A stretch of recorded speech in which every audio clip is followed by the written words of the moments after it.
à raffermir les liens au sein des communautés et on crée aussi des conversations comme celle-ci. Donc, avant de commencer, je veux juste voir si tout le monde est là, tout le monde écoute. Donc, j'ai une première question pour vous et vous allez devoir utiliser le group chat ou les réactions. Notre titre aujourd'hui, c'est « Il n'y a pas d'art sans diversité ». C'est vraiment, je veux juste vous dire, c'est un clickbait. On ne va pas parler de diversité aujourd'hui, on va parler d'autres choses avec Véronique et Michael. Mais avant, je veux savoir, il n'y a pas d'art sans diversité. Êtes-vous d'accord avec cette affirmation? There's no art without diversity. Do you agree with this statement? Vous pouvez utiliser les réactions, vous pouvez utiliser le group chat, partager votre opinion. OK, les gens sont dans le group chat, c'est parfait. Ça, je veux voir si je vois tout le monde, les réactions de tout le monde. Je veux savoir si vos réactions fonctionnent. En fait, c'est juste ça le but. Good. Super, parfait. Donc, pour notre dernier Sisterhood de l'année, en fait, c'est juste le dernier Sisterhood de l'année. Ce n'est pas le dernier Sisterhood au Musée des Beaux-Arts, inquiétez-vous pas. On a décidé de vous présenter des thèmes que nous voulons introduire pour 2021. Donc, on parle de la solidarité et l'imagination. Et quand on parle d'imagination, c'est l'imagination radicale. On va revenir tantôt sur ce terme. Pour nous, à Never Was Average, le confinement, ça a été un moment de contemplation, un moment pour réfléchir. En fait, c'était vraiment un moment pour nous de savoir comme pourquoi on crée des événements, pourquoi on utilise la créativité, pourquoi l'art nous parle. L'utilisation de notre imagination et de notre créativité fait partie de notre processus de travail aussi. C'est juste très différent de toute notre équipe. On a vraiment une imagination différente et notre méthode de travail est peut-être pas commune pour certaines personnes. Aujourd'hui, qu'est-ce qui est intéressant avec ça, c'est que juste pour nous, de partager notre processus de travail, c'est vraiment difficile, puis c'est aussi difficile de l'expliquer. Et qu'est-ce qu'on a fait aujourd'hui? C'est on a invité les artistes Michael Sergil, qui est artiste et commissaire, ainsi que Véronique Sanatori, qui est artiste visuelle multidisciplinaire, pour discuter des différents mouvements de solidarité qui se créent par les artistes et de l'importance de l'imaginaire pour le futur. Je pense que 2020, c'est vraiment ça qu'on a tous remarqué. Et c'est vraiment ces deux thèmes-là qu'on veut commencer à lancer puis à vous faire réfléchir pour commencer 2021 de façon à ce que 2020 est effacé de la map. Donc, avant tout, j'aimerais avant tout introduire Véronique et Michael. Harry, tu peux changer tu peux changer yes, l'autre page avant, par contre. Merci. Donc, avant tout, Véronique et Michael, on est vraiment contents de vous avoir virtuellement. C'est sûr qu'on aurait aimé ça, vous rencontrer en personne. Mais bon, on n'a pas pu se rencontrer au musée, mais au moins, vous êtes là aujourd'hui. Je voudrais savoir, pour vous faire parler juste un petit peu, pouvez-vous nous décrire votre énergie et état d'esprit en ce moment, juste en 3 mots? Il faut vous en mute aussi. On peut commencer avec Michael. Tu me mets sur le spot. Oui. 3 mots. Sereine, enthousiaste et confiante. OK, c'est 3 excellents mots. Et toi, Véronique?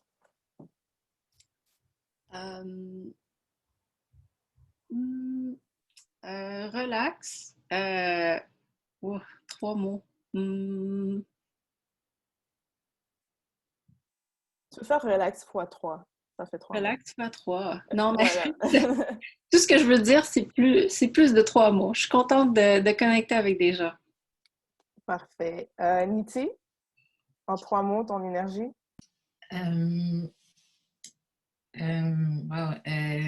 Grateful, consciente, je sais pas si c'est une énergie, là, mais bon. Et prête? Ouais. Prête pour la conversation. OK. Pour le public, j'aimerais ça que vous écriviez peut-être pas 3 mots, mais un mot dans le groupe chat si vous voulez partager votre état d'esprit. ou votre énergie, ce serait intéressant de voir comme c'est quoi le vibe de la chambre virtuelle en ce moment. Donc, on va commencer. Nissy et moi, on connaît un peu, bon, on vous connaît, vous deux, Véronique et Michael. Je pense qu'on peut dire qu'on est des amis. On va utiliser ce terme-là, on peut dire qu'on est des amis. Donc, j'aimerais ça prendre le temps que vous vous présentez, que vous parliez juste un peu de vous, super rapidement, brièvement, parce que c'est pas tout le monde qui vous connaît. Donc, si on veut, on va refaire encore la même chose. Michael, je vais te mettre sur le spotlight. Donc, si tu peux commencer, tu peux nous parler un peu de justement qu'est-ce que tu fais.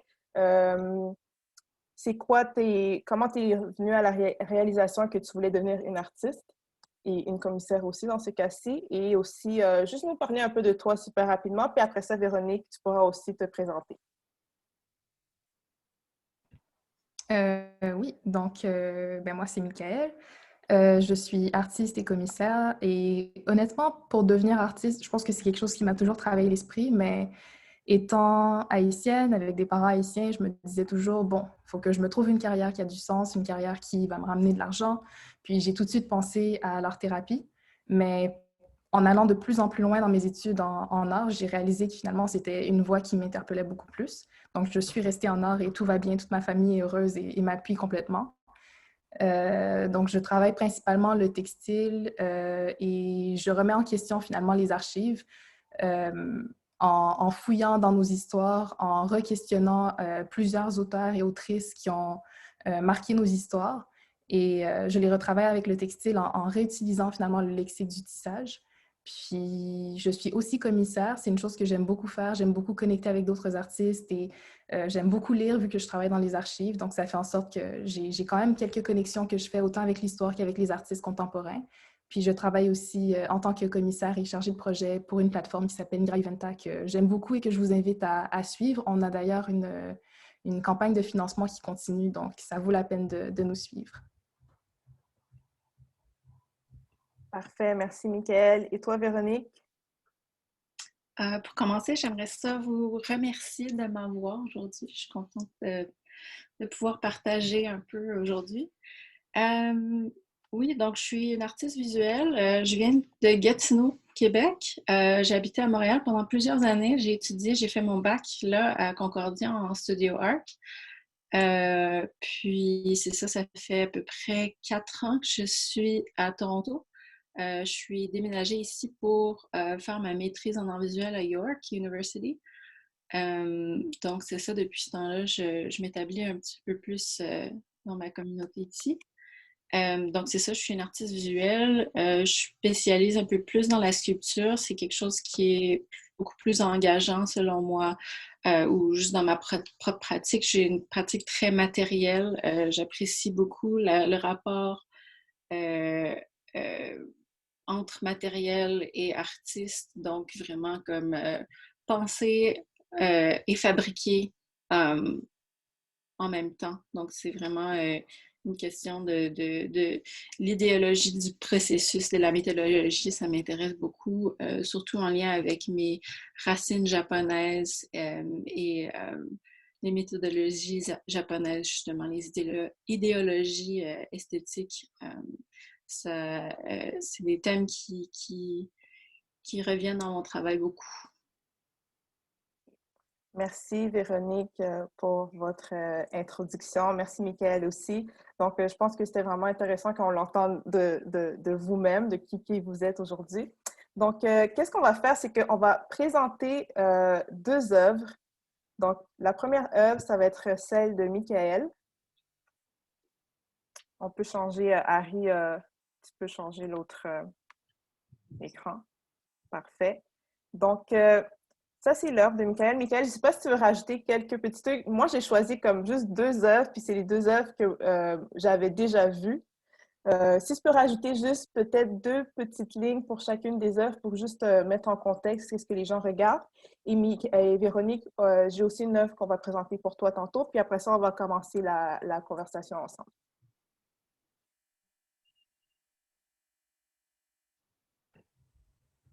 J'y vais? Oui, tu peux y aller. Pardon. OK.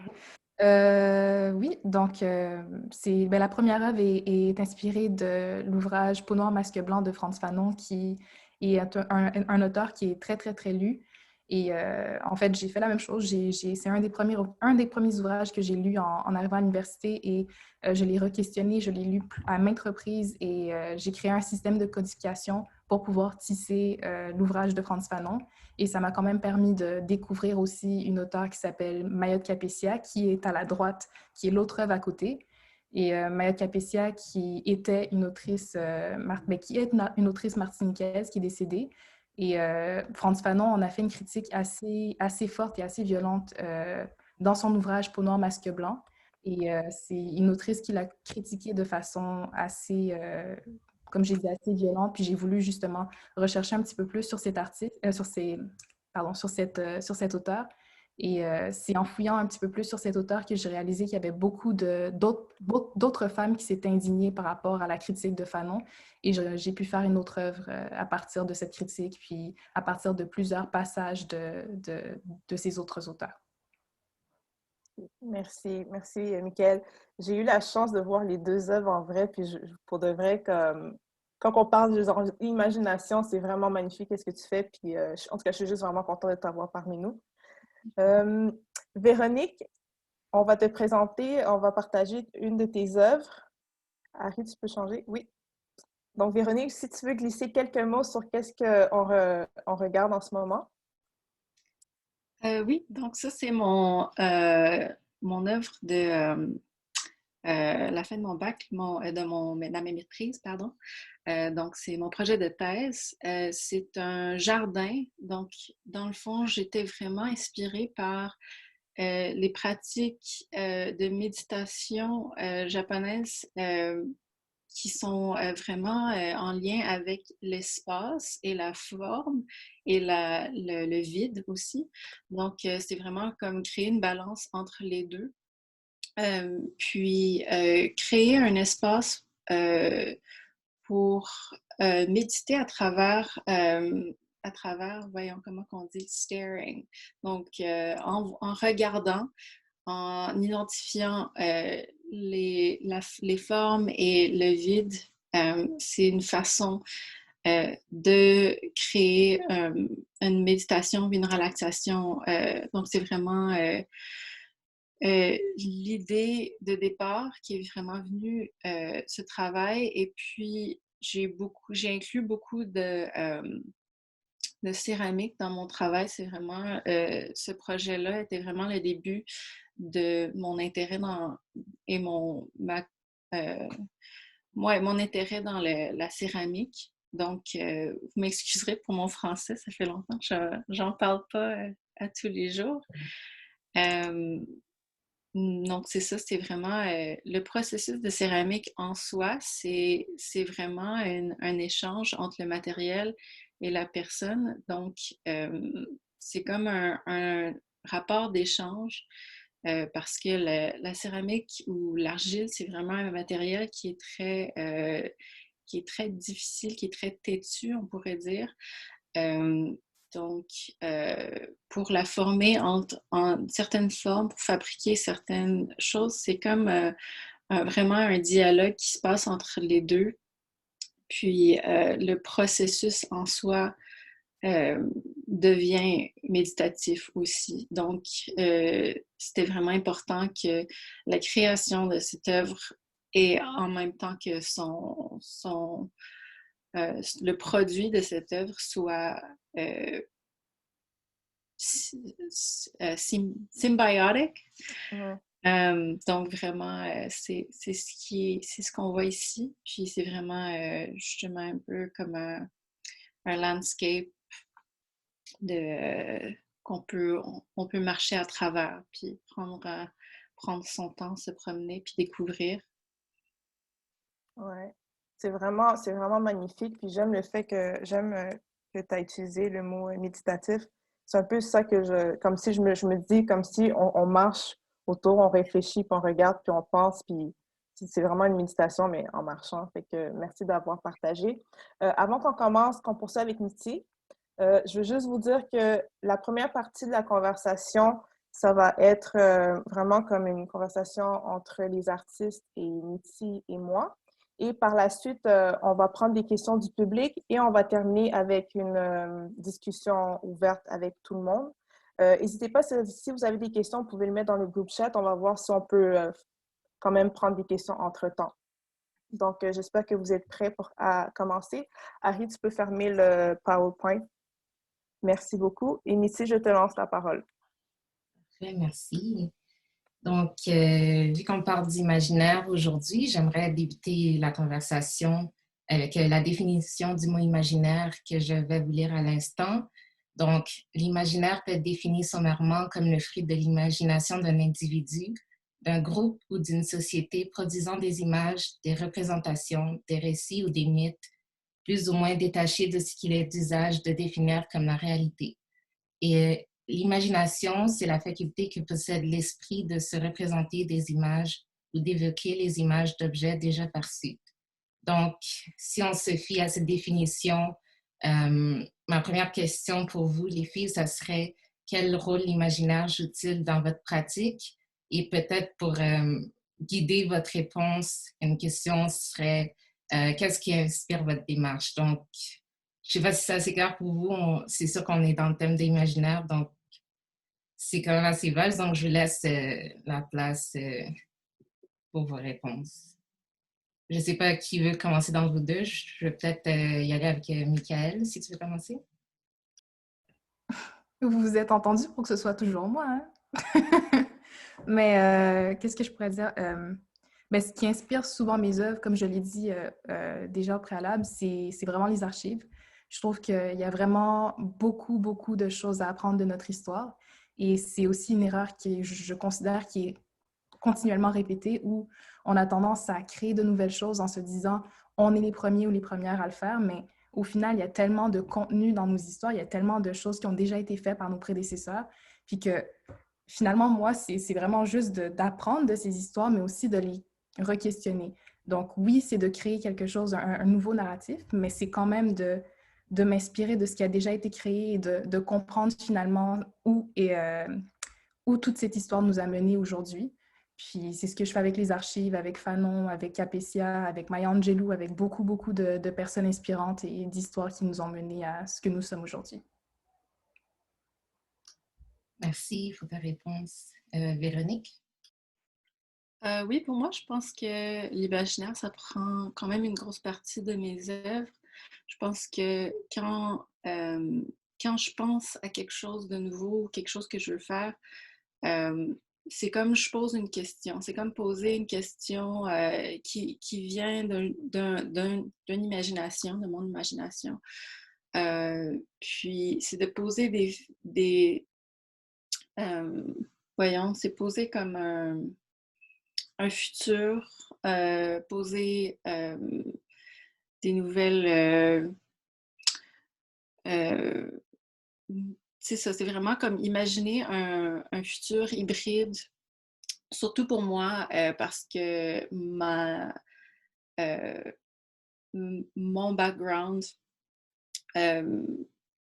c'est vraiment... voyons, je trouve vraiment pas mes mots. Donc, c'est ça. Moi, personnellement, mon background est moitié japonais, moitié québécois. Donc, pour moi, quand je viens chercher mes racines japonaises, puis je viens apprendre de mes racines japonaises, c'est intéressant comme rapport parce que je suis née au Québec, j'ai grandi au Québec, donc j'ai un rapport un peu distant de ces racines-là. Et puis, c'est intéressant parce que ça fait partie de mon historique, mais en même temps, c'est quelque chose qui est un peu justement imaginaire ou un petit peu... le mot que j'ai dans ma tête, c'est longing ou comme un désir. Puis c'est vraiment à ce moment-là que je pense que l'imaginaire joue une partie dans mon travail. Très intéressant, merci aux deux. Anna, est-ce que tu veux continuer? Oui.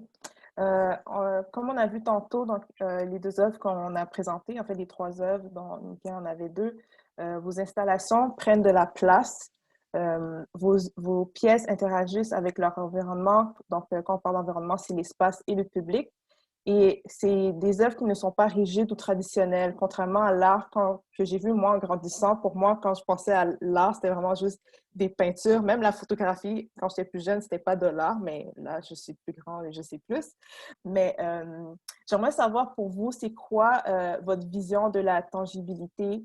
Et c'est une autre question pour vous aider à répondre à la question, c'est qu'est-ce qui vous motive à créer des pièces tangibles et quelles sont leurs relations avec l'espace qu'elles occupent? Donc, OK, cette fois-ci, je ne vais pas mettre Michael sur le spotlight, donc je vais mettre Véronique sur le spotlight en premier. Et puis, Michael, tu pourras répondre par la suite. Pour moi, comme pour continuer un peu de ce que je parlais tantôt, surtout pour ce qui est de la céramique, parce que c'est ça, les objets que je crée, c'est vraiment des sculptures, c'est vraiment quelque chose qui sont des présences physiques.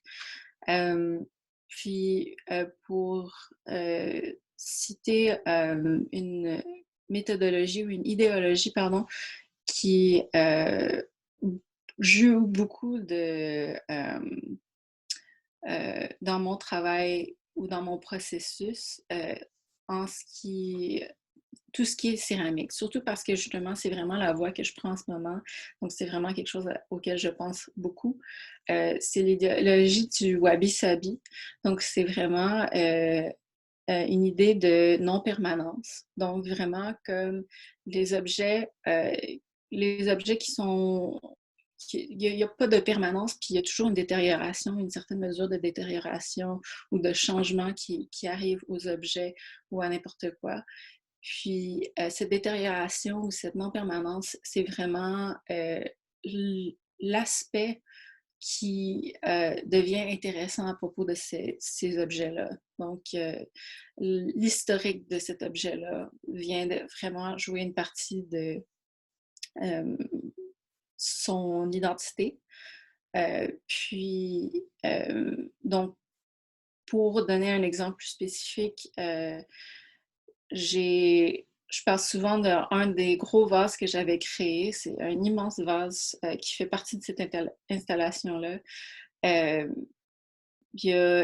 Lors du processus de création, parce que c'était tellement une œuvre ambitieuse, une craque s'est formée, une fissure minuscule qui s'est fabriquée durant le processus de séchage. Puis après l'avoir cuit, le morceau, par la suite, la craque s'est vraiment formée, s'est développée et puis elle s'est ouverte et soudainement, ça faisait partie c'était comme l'identité principale de cette œuvre, c'était vraiment cette craque-là. Donc, c'était vraiment important pour moi Donc, quand j'ai exposé cette œuvre-là, je me suis assurée pour que cette fissure devienne la première chose, le statement, au fond, de cette pièce-là. Donc, pour moi, c'est vraiment la relation que j'ai entre le matériel et moi. Puis, c'est probablement pour ça que la céramique ou l'argile, ça devient de plus en plus partie de mon travail parce que le matériel même informe tellement la pratique et la forme du produit.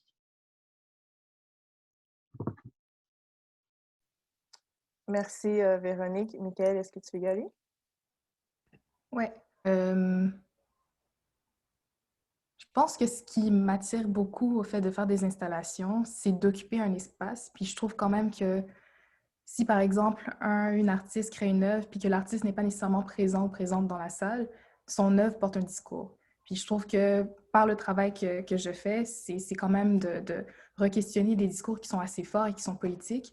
Puis juste dans l'action de re-questionner quelque chose d'établi, c'est un mouvement politique, c'est une action politique. Donc je pense que de prendre un espace et porter un discours politique, je ne sais pas comment l'expliquer comme il faut, mais pour moi, il y a une importance à prendre cet espace physiquement et à ne pas être présent dans cet espace. Donc finalement, l'œuvre parle d'elle-même, par son imposance. Je ne sais pas comment ça se dit, même pas imposance, mais par sa présence dans l'espace. Puis c'est aussi une chose qui, je pense, est nécessaire même dans mon processus, parce qu'en faisant la première œuvre que j'ai montrée, que tu as montrée, Peau noire, masque blanc, qui est inspirée de François Fanon, le système de codification que j'avais créé, c'était vraiment de toutes les fois où Fanon disait le mot blanc ou blanche, que j'allais mettre un trait blanc en un fil blanc. Et toutes les fois qu'il disait le mot femme, qu'il écrivait le mot femme du moins, j'allais attacher un nœud noir.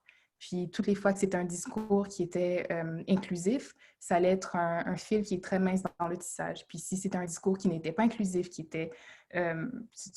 marginalisait, qui mettait certaines communautés dans une... qui mettait certaines communautés à part ou qui discriminait, par exemple, les femmes antillaises, j'allais mettre un fil qui est assez large. Donc, pour moi, plus le fil est large, donc plus il prend de place et plus le discours n'est pas inclusif, plus le discours attaque d'une certaine façon.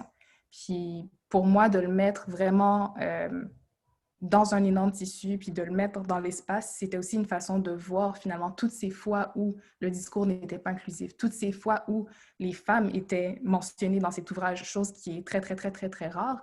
Dans l'ouvrage de Fanon, je crois qu'il y a un chapitre qui est dédié aux femmes et c'est un chapitre où on est constamment critiqué, où les femmes antillaises sont constamment en train d'aller à l'encontre de leur communauté,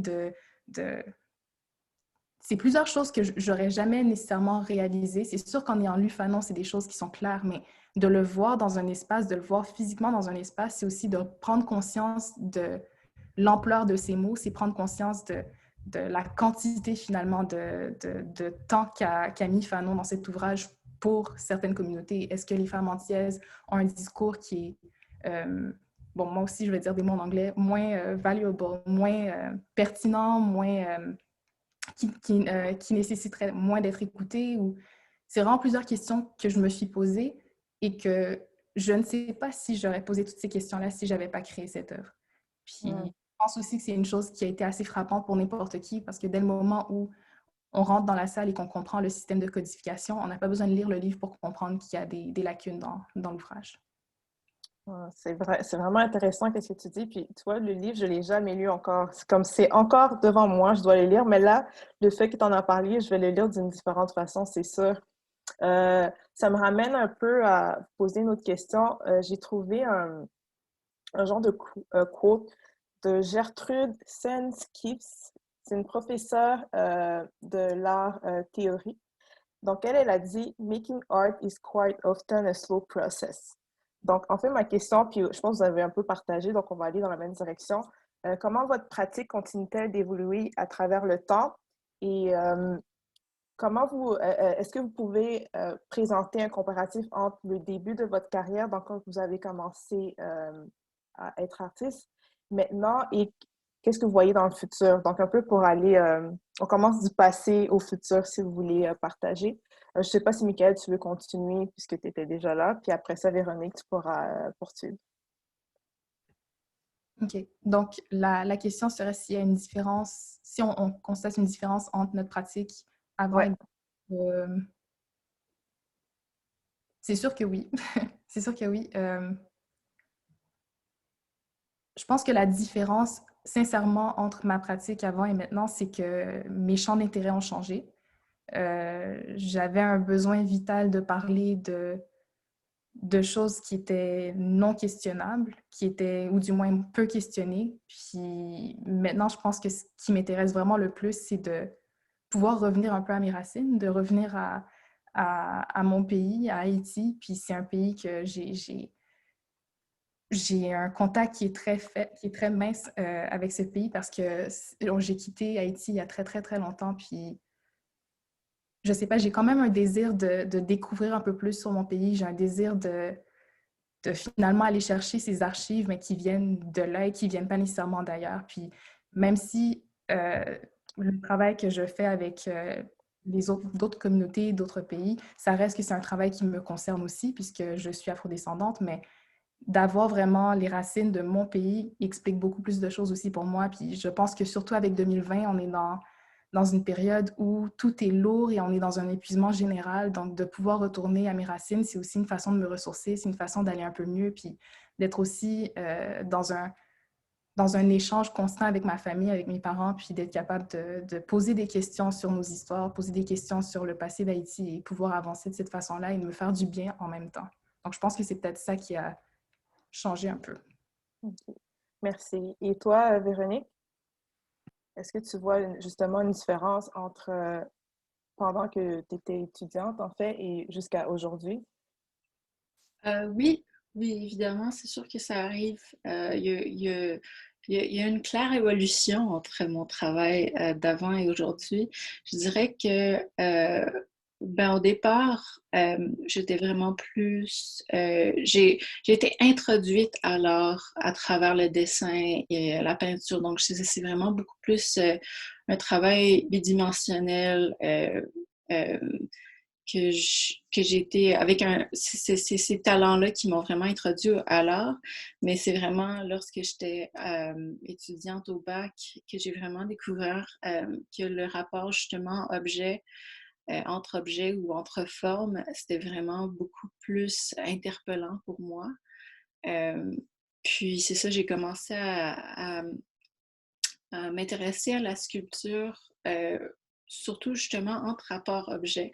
Donc, j'avais beaucoup plus d'œuvres qui étaient interactives ou qui étaient engageantes de cette façon-là, plus directement, puis qui posaient des questions peut-être un peu plus moins personnelles, beaucoup plus théoriques et philosophiques par rapport à la lumière, à la perception.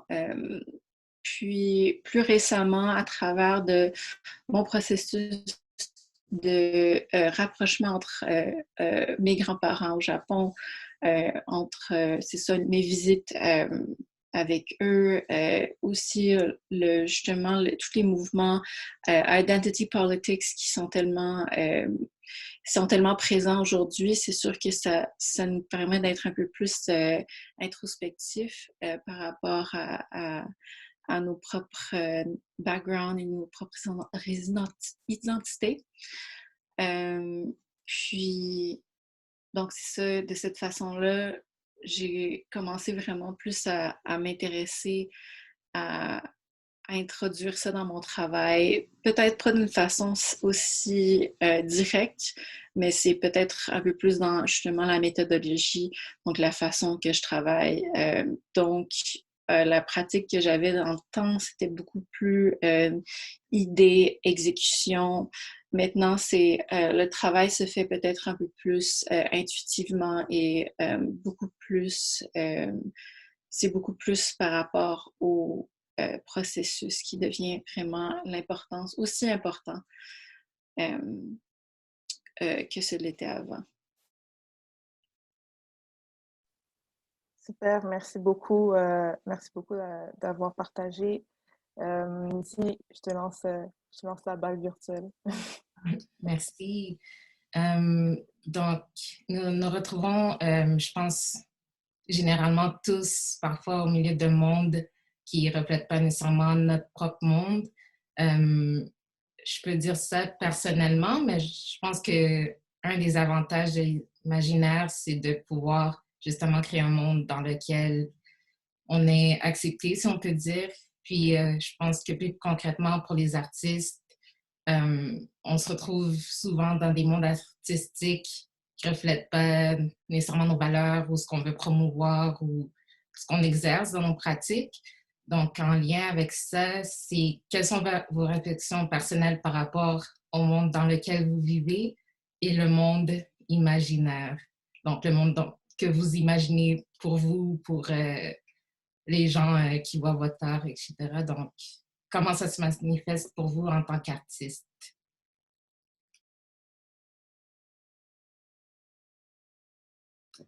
Je ne sais pas qui veut aller en premier. Je ne vais pas mettre personne sur le spot. Donc, la première qui sent prête à répondre. Moi, je peux y aller. Je dirais que l'environnement dans lequel moi, je me situe, ça affecte énormément le travail que je produis. lorsque j'étais à Montréal, je me posais beaucoup moins de ces questions-là. Je dirais que il y avait peut-être un peu plus je sais pas, j'étais moins inspirée dans cet endroit-là. Le monde dans les arts, je dirais, dans le temps où j'étais là, ça fait quand même plusieurs années maintenant, c'était quand même très isolé, puis c'est beaucoup des mêmes artistes, c'est pas très divers, justement. Puis depuis que je suis à Toronto, je dirais que il y a beaucoup plus d'espace pour la diversité. Il y a énormément de projets qui se passent entre les différentes communautés culturelles. Puis ça, c'est quelque chose qui m'active, qui m'interpelle énormément. Je trouve ça super engageant. Puis justement, ça me motive à penser à des nouvelles approches, à des nouveaux, justement, à rapprocher aussi des gens, de créer ma propre communauté. Puis, je sais que c'est peut-être un peu plus broad comme réponse, mais je dirais que de cette façon-là, euh, c'est ça, ça informe énormément mon imaginaire. Merci. Michael? Je suis pas sûre d'avoir compris à 100% la question, honnêtement. Est-ce que tu veux la répéter, s'il te plaît? Oui, bien sûr. Donc, je faisais un peu un parallèle entre le monde imaginaire et le monde dans lequel on vit vraiment. Je pense qu'en tant qu'artiste, souvent, on a créé on a à se créer des mondes dans lesquels on peut vraiment s'exprimer, puis exprimer quelque chose pour notre public. Donc, je vais savoir, par rapport à ce que vous faites, c'est comment vous exprimez ça, être dans le monde imaginaire versus le monde physique. Ben, je ne sais pas si vraiment j'aurais dit un monde imaginaire, mais c'est sûr que d'avoir une communauté d'artistes, un réseau d'artistes ou même de littéraires ou de commissaires, d'historiens, ça fait vraiment énormément de bien parce que c'est aussi des gens le 3/4 des gens avec qui je suis en contact, c'est des personnes racisées, donc c'est des personnes qui comprennent un peu plus mes réalités aussi. Et c'est sûr que un peu pour reprendre ce que Véronique disait au préalable, il y a quand même une différence, par exemple, entre Montréal et Toronto, puis c'est une différence que je n'ai pas nécessairement vécue, mais que j'ai vue et que j'ai lue. Et c'est vraiment en faisant une résidence, encore une fois, dans mon réseau avec quelques personnes qui vivaient des réalités similaires aux miennes, que j'ai pu faire une résidence et vraiment prendre le temps de faire des recherches entre Montréal et Toronto, faire des recherches entre est-ce que finalement c'est un discours qui a déjà été porté par d'autres? Est-ce que c'est moi la seule personne qui se sent un peu inconfortable à Montréal? Est-ce que le fait que je sois une femme artiste noire, est-ce que j'ai un avenir ici ou est-ce que je vais être catégorisée? Est-ce que je vais être mise dans un quota? Est-ce qu'on va m'exposer parce que mon travail est bon ou est-ce qu'on va m'exposer parce qu'il faut m'exposer? Puis ça a été une recherche qui a été quand même assez constructive parce que j'ai réalisé il y a beaucoup de choses qu'on dit aujourd'hui qui ont déjà été dites auparavant et que, ben, au moins les choses changent aujourd'hui, mais disons que c'est un discours qui est assez similaire à il y a 30 ans.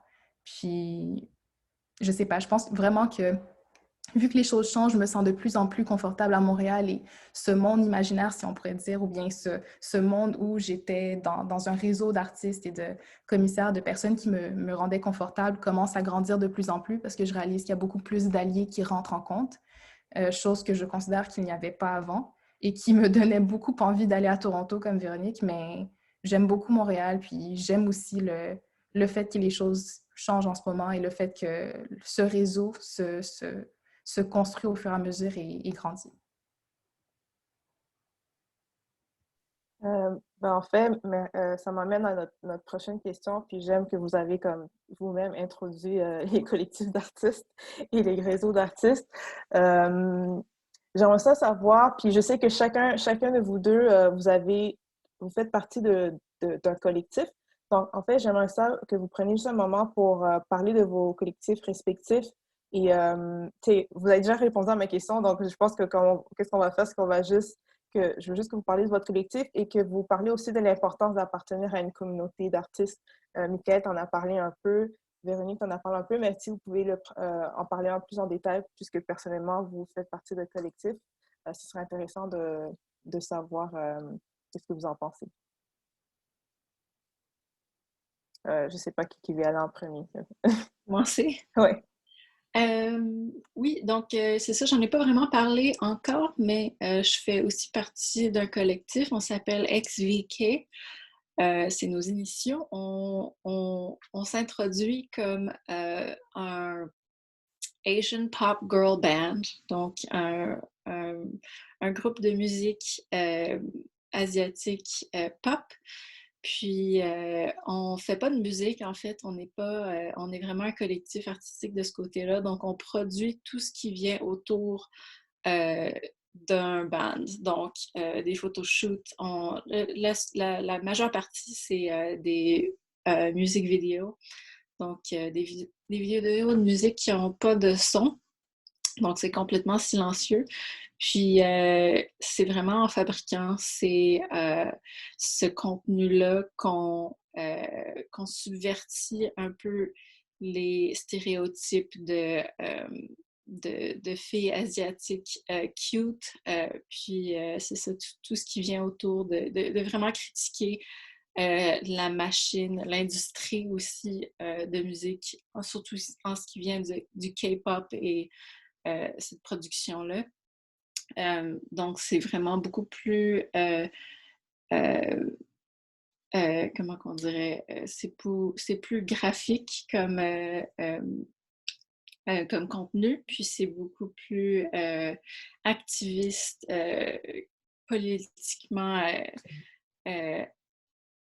activiste que mon travail personnel, mais ça a quand même des liens en commun avec ce que je fabrique personnellement. Donc, c'est un espace très intéressant pour jouer, pour s'essayer, puis communiquer justement avec les gens qu'on a rencontrés, les gens avec qui on travaille.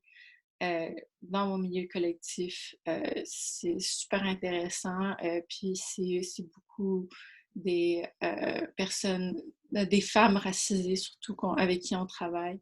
Puis c'est toujours très excitant. Puis c'est ça, c'est une place intéressante pour expérimenter. Merci, merci Véronique. Si tu as un moment, tu pourrais mettre un lien dans le groupe chat juste pour que le public qui s'imagine justement un groupe de musique sans musique. Donc, si tu veux mettre un lien juste pour leur montrer, ce serait apprécié. Michael, si tu veux parler de... Je sais qu'on a glissé quelques mots du collectif au début, mais si tu veux juste en parler en détail. Oui, c'est Nigra Juventa, qui est une organisation à but non lucratif. Et c'est un organisme que j'aime beaucoup et que je suis extrêmement reconnaissante d'être dans cette équipe. Et dans le fond, c'est un organisme qui s'intéresse beaucoup aux artistes afrodescendants et africaines. Et c'est de travailler avec plusieurs artistes qui sont tant émergents ou plus reconnus et de créer des expositions, des panels de discussion, des projections, de vraiment créer un espace créé par et pour nous, un espace qui finalement nous invite à rentrer en discussion, à découvrir de nouveaux artistes et aussi à donner l'opportunité à des artistes qui sont émergents de connecter avec des artistes qui sont plus établis, de créer un dialogue entre ces artistes qui, je trouve que des fois, il y a beaucoup d'artistes qui sont établis dont on pourrait apprendre de leur travail, on pourrait apprendre juste en discutant, puis c'est une chose que je trouve que Nigra Juventa permet de faire aussi. Et j'apprécie beaucoup être dans cet organisme parce que on a de plus en plus de partenariats, on a de plus en plus de collaborations et c'est d'être dans des espaces qui, auparavant, il y a peut-être... Honnêtement, il y a quelques années, je ne me serais jamais imaginée dans ces espaces et de voir que ces espaces sont remplis de personnes afrodescendante et africaine, je suis juste tellement heureuse. Donc, je suis heureuse de prendre ces espaces-là, qu'on soit physiquement là-bas et que finalement, toutes les personnes qui viennent, ce sont des personnes de nos communautés. Donc, il y a aussi des personnes de plusieurs communautés qui viennent, mais de voir qu'on occupe ces espaces, c'est quelque chose d'extrêmement gratifiant pour moi. Je suis vraiment très, très, très heureuse d'en faire partie. Merci. Oui, non, c'est ça, je regardais YouTube, je fais comme, est-ce que tu voulais y aller avant moi? Mais merci. Puis si aussi tu veux mettre le lien dans le group chat, comme ça les personnes vont savoir c'est quoi l'organisme. Euh, Moi, je suis vraiment contente qu'on parle de, justement de collectifs. De plus en plus, je pense que comme des collectifs, ça a tout le temps existé, mais de plus en plus, on le voit. C'est sûr que cette année, surtout, on a vu plein d'expositions, tous des artistes qui se sont vraiment mis ensemble suite à à la COVID. Et moi, je pense que c'est quelque chose qui va continuer dans le futur aussi. Puis je souhaite qu'en 2021, on en voit encore beaucoup plus d'expositions avec différents artistes, différents créatifs et différents médiums tout ensemble. Je pense que c'est ça qui fait en sorte que comme, quand on parle d'imaginaire puis qu'on pense à un futur ensemble en artistes, je pense que c'est vraiment important de collaborer ensemble. Donc, j'apprécie que vous avez partagé et présenté vos collectifs. Merci. Donc, Niti, Niti est comme C'est intéressant, j'en apprends. Donc, ma dernière question pour vous, bon, j'introduis avec le fait que j'ai vu vos CV, puis qui sont très intéressants, si on peut dire. Je sais vous avez fait beaucoup d'expositions, soit individuelles ou collectives.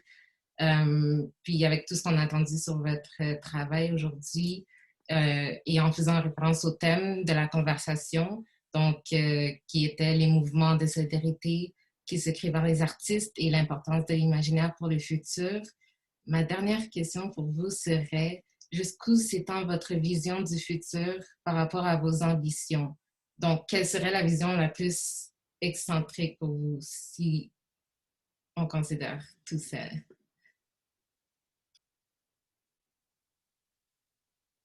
On va mettre Michael sur le spotlight.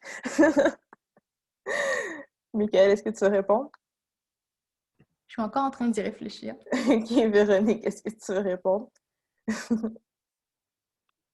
Ben, c'est dur à dire parce que c'est sûr qu'on n'a pas beaucoup de contrôle sur les événements euh,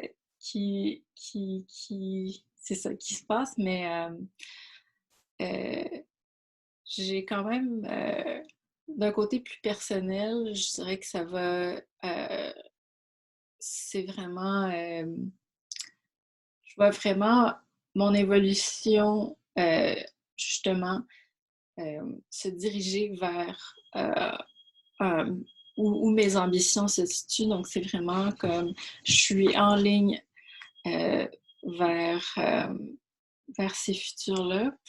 Mais donc, c'est ça, c'est vraiment c'est excitant de cette façon-là de, de voir que c'est peut-être un peu plus possible ou tangible.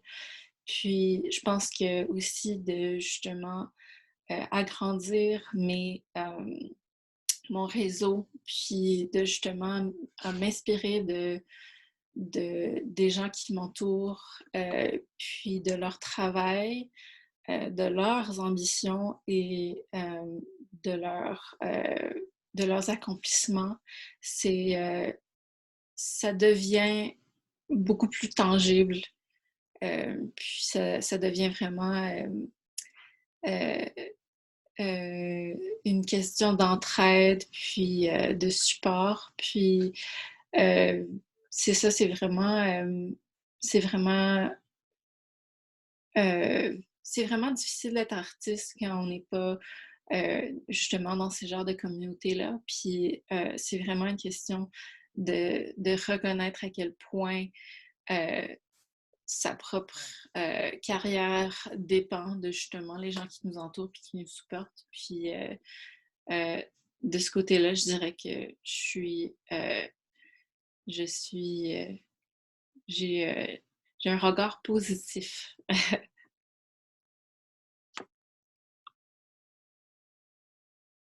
Merci. Merci d'avoir partagé. Est-ce que Michael, tu as ta réponse? Plus ou moins, j'aurais eu tendance à voler un peu la réponse de Véronique parce que je me dis, je sais vraiment pas ce que l'avenir peut nous réserver. C'est sûr que, comme je vous l'ai dit avant, en ayant fait la résidence puis en ayant vraiment fouillé dans les archives de Montréal et de Toronto et du reste du Canada, c'est vraiment de réaliser qu'il y a un discours qui avait déjà été, qui a été porté par nos prédécesseurs par rapport à tout ce qui s'est fait à Montréal et tout ce qui ne s'est pas fait à Montréal, les grands discours sur le fait que on soit toujours dans une idée de quota, on soit dans une idée de représenter, mais de mal représenter. Puis c'est sûr qu'en ce moment, il y a beaucoup de choses qui changent et j'en suis contente, c'est sûr, mais j'essaie de me dire aussi que c'est pas parce que les choses avancent que ça veut dire que ça s'arrête là. Puis j'espère vraiment que c'est un travail qui va être continu et pas un travail qui est là pour aller dans une tendance, mais d'être vraiment un travail de, de réflexion approfondie, de prendre le temps de réaliser que porter un discours et porter des actions, c'est pas les mêmes choses. Mais j'ai pas envie d'être dans une plainte. Je suis vraiment contente quand même d'avoir avancé, d'être où je suis en ce moment et d'avoir un réseau qui s'agrandit justement par euh, les alliés qui sont de plus en plus présents, qui sont de plus en plus conscients. Puis, bon, j'ai pas une réponse parfaite. Je sais pas quoi dire de plus. Toutes les réponses sont parfaites, en fait. Vous avez bien répondu. Donc, pour nous, c'était vraiment, moi et Niti, c'est les questions qu'on avait pour vous deux. Je voulais savoir, est-ce que parmi tout le monde qui est ici, bon là, je vois pas beaucoup de personnes, tout le monde a comme caché son visage, mais c'est pas grave, vous avez le droit. Je veux savoir si vous avez des questions pour nos deux invités en ce moment. Euh, je pense que si vous voulez, vous pouvez écrire votre nom dans le chat, comme ça va être plus facile puisqu'il y a beaucoup de personnes. Ça va être plus facile pour moi de voir qui aimerait poser quelques questions.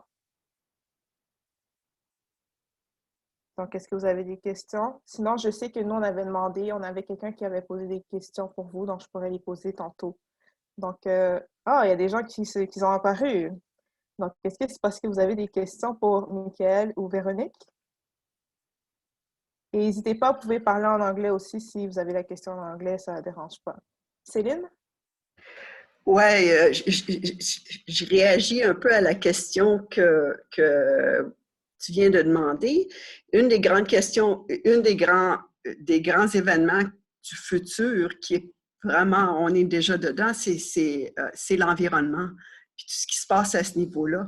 Est-ce que vous voyez, est-ce que vous imaginez comment ça peut impacter le monde de vos productions? Le monde artistique. C'est une bonne question. C'est sûr que d'un point de vue personnel, c'est toujours quelque chose qui affecte les décisions que je prends en termes de matériel que j'utilise, en termes d'approche que j'utilise pour justement si pour des expositions de plus grande taille qui sont institutionnalisées, c'est vraiment plus ça devient des fois c'est pas vraiment par rapport à ce qu'on est capable de faire plus que le pouvoir des institutions de comme nous imposer un peu des restrictions.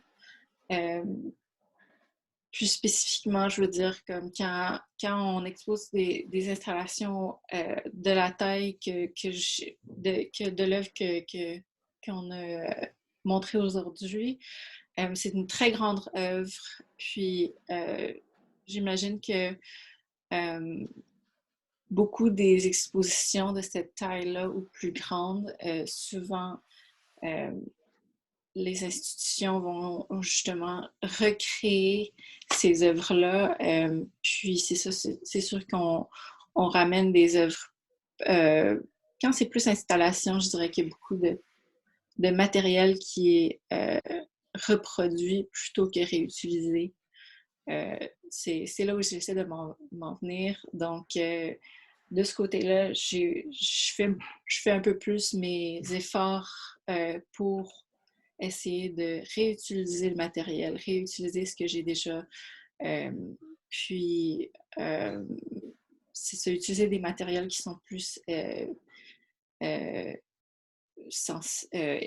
écologiques. Donc, justement, la céramique, c'est une des choses qui me ramène à ça beaucoup, plutôt que des matériaux que j'utilisais avant. Comme le plastique, c'est quelque chose que j'essaie de vraiment éliminer de ma pratique.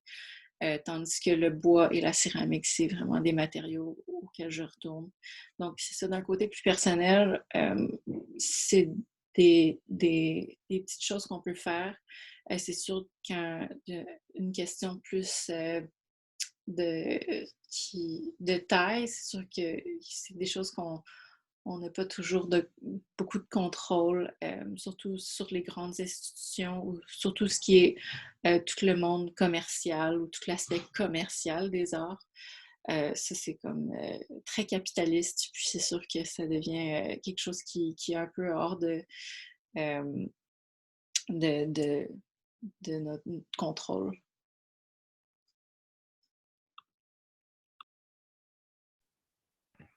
Pour répondre rapidement, un peu comme Véronique disait aussi, c'est aussi dans le choix des matériaux utilisés. Puis c'est sûr que pour ce qui est de mon travail, c'est du textile, donc c'est du tissu. Puis c'est même quand je crée mes tissus moi-même, c'est quand même des fils, souvent des fibres naturelles. Quelquefois, j'ai de l'acrylique, mais assez rarement. J'utilise beaucoup des fibres naturelles parce que je trouve que ça va aussi dans le discours.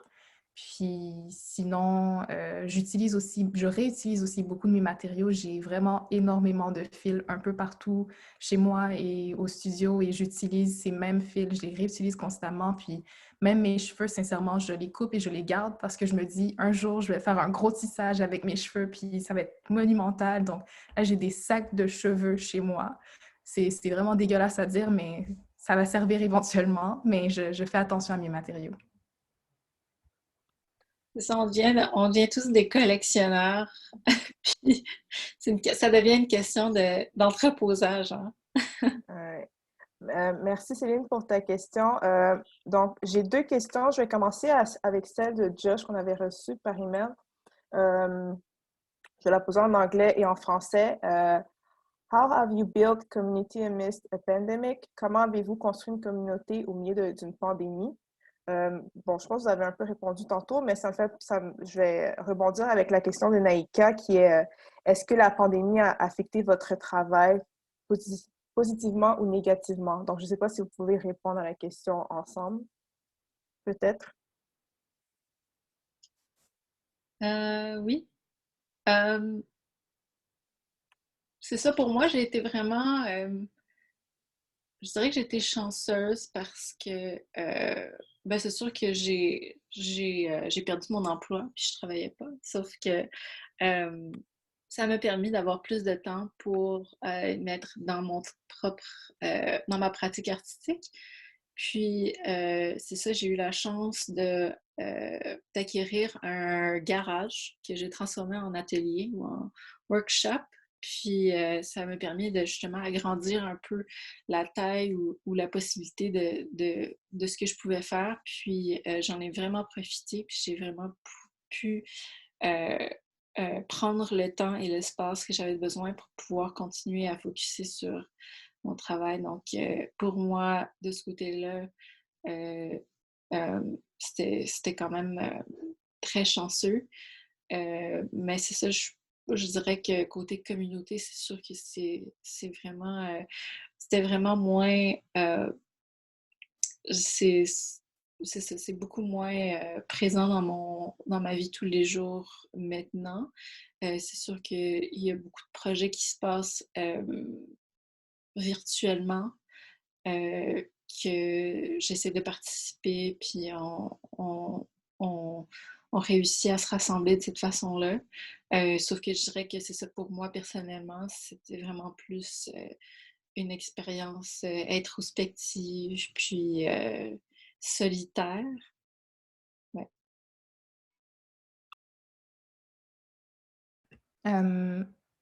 Ça a été, je sais pas tellement, ça m'a pas affecté plus que ça, sincèrement. C'est sûr que côté vie personnelle, de ne pas être proche de ma famille, c'est quelque chose qui affecte directement, ça c'est sûr à 100%. Côté travail, j'ai pu quand même continuer à travailler, j'ai pu quand même exposer dans des espaces qui rentraient un petit peu dans des angles morts, des réglementations qui faisaient en sorte que je pouvais quand même continuer à exposer mon travail, mais c'est surtout, je pense qu'il y avait quand même un point positif dans tout ce négatif, dans le fait d'être si loin physiquement des personnes qui nous font du bien, c'est que j'ai pu connecter d'une façon différente et je prends le temps d'appeler les gens et je prends le temps d'avoir des longues discussions avec mes proches, mais aussi avec des artistes que je ne connaissais pas nécessairement. C'est de connecter avec des gens qui sont de n'importe où dans le monde. Puis j'avais fait un programme avec d'autres artistes émergents, puis on échangeait des chansons, on échangeait des œuvres, on échangeait des poèmes. Puis je trouvais que c'était tellement beau parce qu'on savait que chacune, on se sentait tellement isolés. Puis on était tous et toutes dans un moment où on ne produisait pas. Puis de pouvoir échanger de cette façon-là, c'était presque comme si on commissariait un espace virtuel. Puis je trouvais que c'était tellement beau parce qu'il y avait quelque chose de, on se laissait aller dans une vulnérabilité, on se laissait aller dans une complète sincérité, puis on se disait juste les choses de façon douce, puis on se faisait du bien chacune, on s'envoyait des livres. Je trouvais qu'il y avait juste un espace qui s'était créé, que je ne m'attendais pas à ce qui se crée. Puis avec des gens que j'ai jamais vus de ma vie, mais peut-être qu'éventuellement, le jour où je vais les voir, ça va être vraiment différent. Puis aussi, il y avait une chose que j'ai vraiment trouvé adorable, c'est que dans une des discussions de Sisterhood, justement, j'avais rencontré Judith, qui est ici. Puis, puis je l'avais rencontrée virtuellement, puis j'ai été aux visites de Rito. Et on s'est vus, mais on portait nos masques, mais on s'est juste regardés, on s'est reconnus, puis ça a tellement été un moment chaleureux de se dire oh, wow, on se reconnaît, on avait un tellement bel échange en ligne, puis là, on est capable d'en avoir un physiquement. Donc, ça avait créé une belle connexion.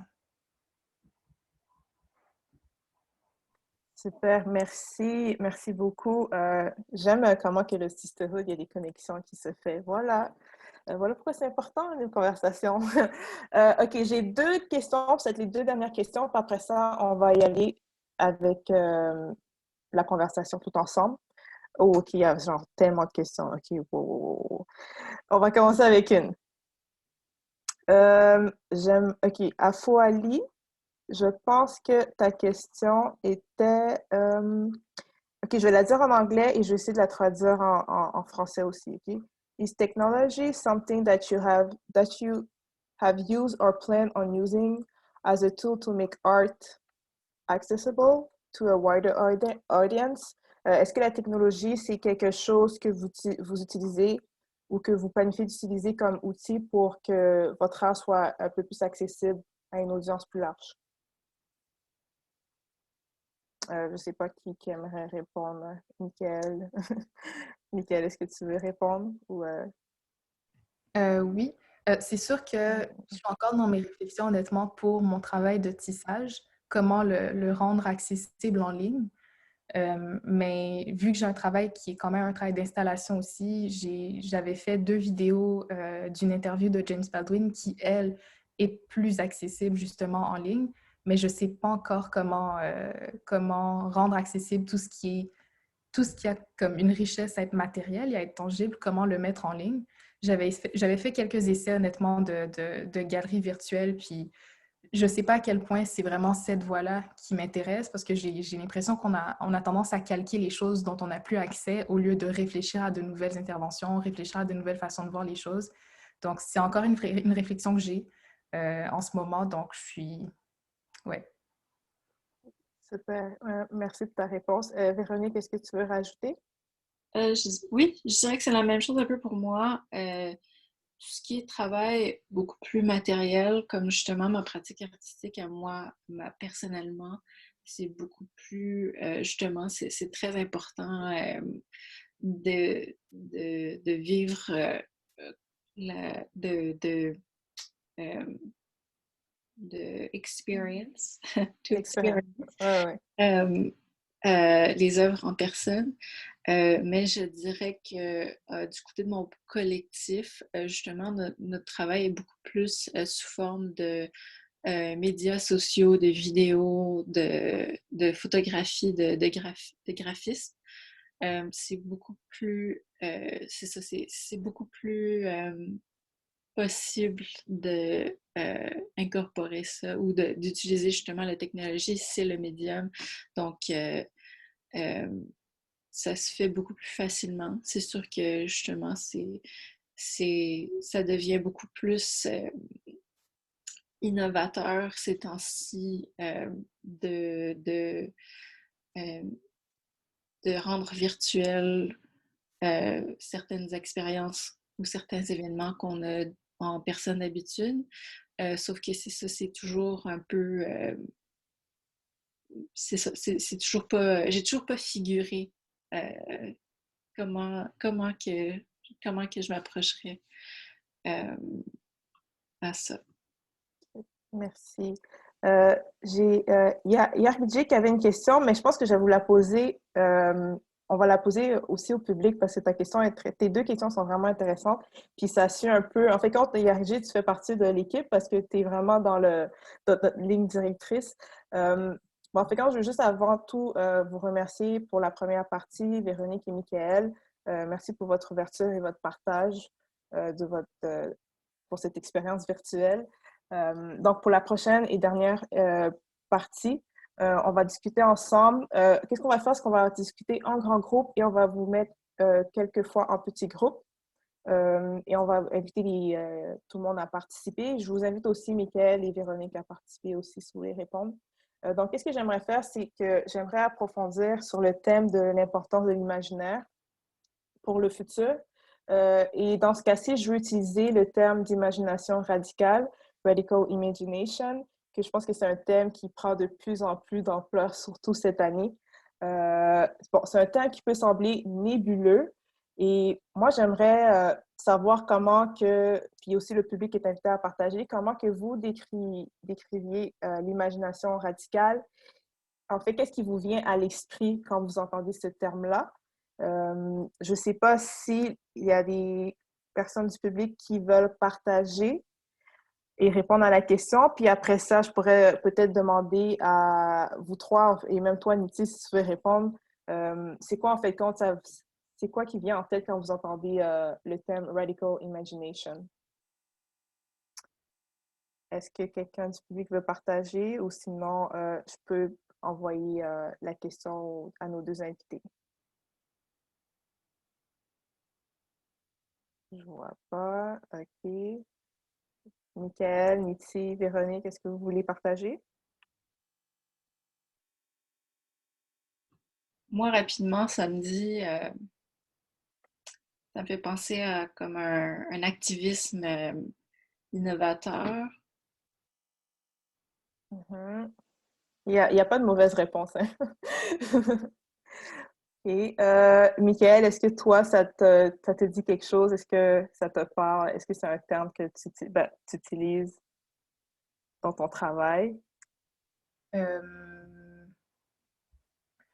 Je ne considère pas nécessairement être quelqu'un de radical, ni dans mon approche, ni dans mon travail. Je peux l'être pour certaines personnes, mais je ne considère pas nécessairement être la plus radicale par rapport à toutes les questions que je soulève.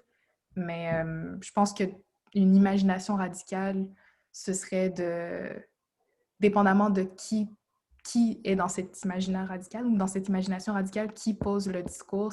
Est-ce que être commissaire et avoir un imaginaire radical, c'est d'occuper un espace muséal et d'être radical dans notre approche, de réfléchir aux différentes façons d'exposer un artiste ou une artiste, de réfléchir aux différentes façons d'amener un public dans un espace institutionnel, puis de défaire toutes les réglementations presque établies de la façon dont on accueille un public. En tant qu'artiste, est-ce que c'est dans le discours qui est porté, dans les œuvres qu'on crée, dans les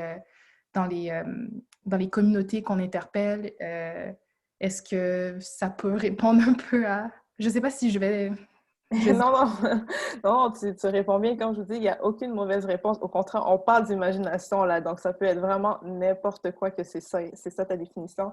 Awa, je sais que tu voulais partager, tu peux y aller. Ouais, j'allais dire que c'est quelque chose, dans ma tête à moi, c'est quelque chose qui se construit. Comme tu n'es pas avec ça avec un imaginaire radical.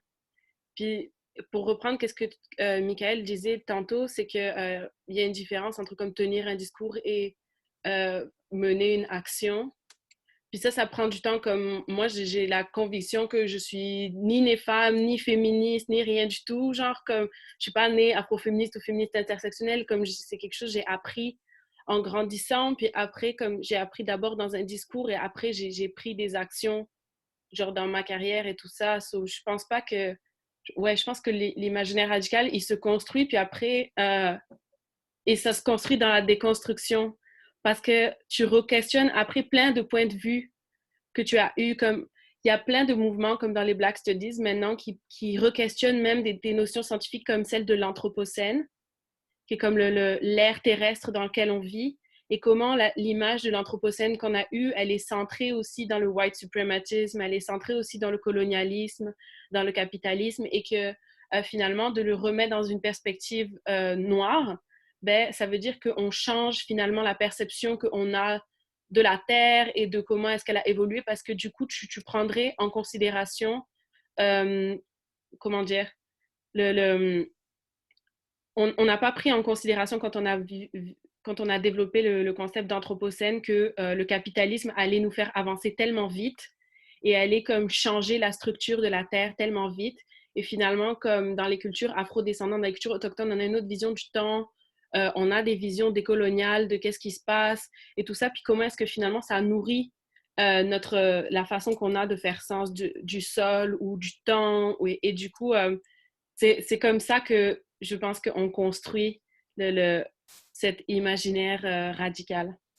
Mhm. En fait, moi, je suis tombée sur un article, puis j'ai pris leur définition, parce que je trouvais que pour moi, ça me parlait. Je vais la partager.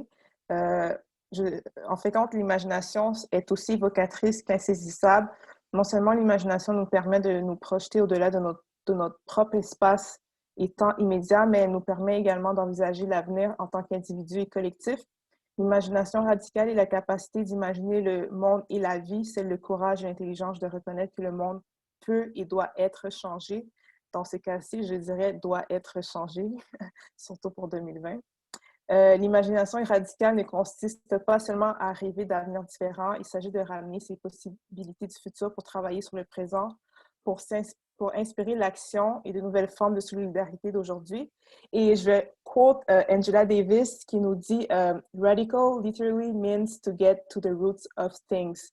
Donc, je pense que comme je disais tantôt, il n'y a pas de bonne ou mauvaise définition. C'est chacun à sa propre imagination, en fait. Puis c'est ça qui fait c'est ça qui fait la beauté d'un artiste. Justement, vous vous imaginez vous-même qu'est-ce que vous voulez créer.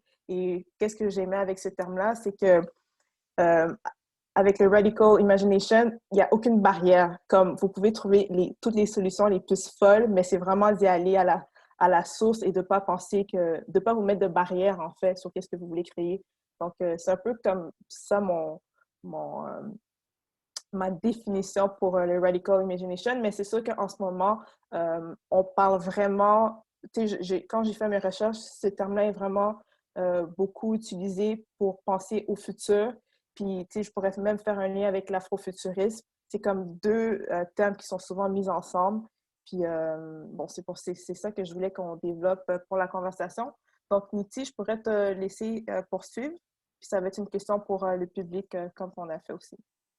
Oui, donc on a pu voir justement cette année, bon, avec tout ce qui se passe, évidemment, il y a eu si on peut dire, plus d'intérêt pour les mouvements artistiques, pour les expositions. Il y a beaucoup de galeries et musées, justement, qui ont dû repenser la manière de présenter les artistes, de présenter le travail des artistes, puis les expositions.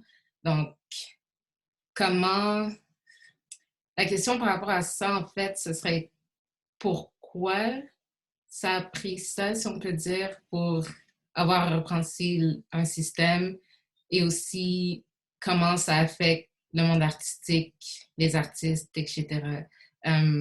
Par exemple, je sais qu'à Montréal, il y a eu vraiment un mouvement flagrant, je pense, d'artistes, de collectifs. Il y a eu beaucoup d'expositions dans les derniers mois, que ce soit virtuelles ou physiques. Donc, c'est ça. C'est un peu de... Si on peut partager là-dessus, de savoir pourquoi, comment, etc. Si vous avez des opinions par rapport à ça.